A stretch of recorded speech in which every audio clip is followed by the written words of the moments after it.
Hello, I'm Wade Gourley, Chief of Police with the Oklahoma City Police Department. I've noticed recently in visiting with members of the community and listening to media reports, there seems to be some confusion over our Crisis Intervention Team program and what that means. I wanted a chance to clear that up personally because I've been asked it a lot, so I know it's important to the public.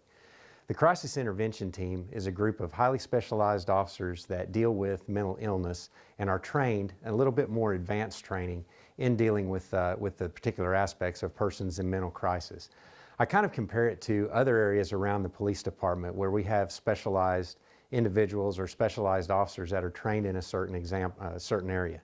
For example, a law enforcement driver training instructor is trained as an instructor to teach other officers how to drive in pursuits and other police driving modes.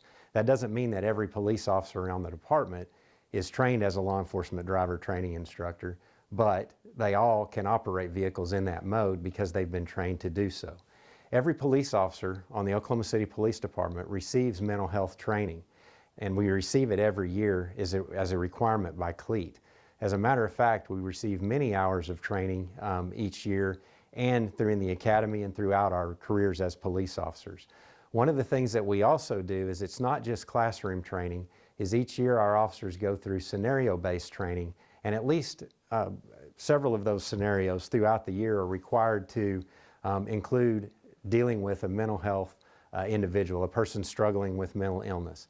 So I don't want the impression to be to the public that just because someone is not a specially trained CIT officer, that they're not prepared to deal with a mental health crisis or they have had no training, which has been implied in some of the media reports. With that as well, just to let you know a little bit, CIT International is the body that we look to that provides information on CIT officers and how best to apply those within your organization.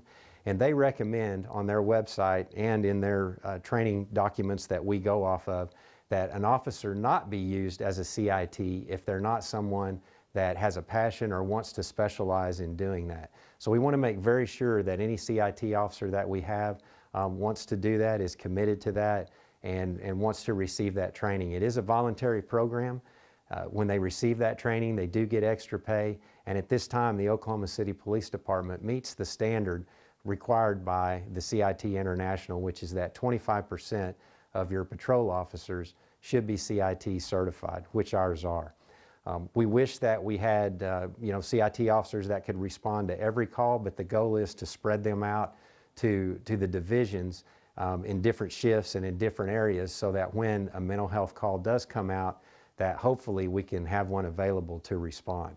But again, I just want to make sure that everyone understands that all officers on the Oklahoma City Police Department receive mental health training annually and throughout their careers. So thank you for your time and for your patience, and we appreciate the support of the community.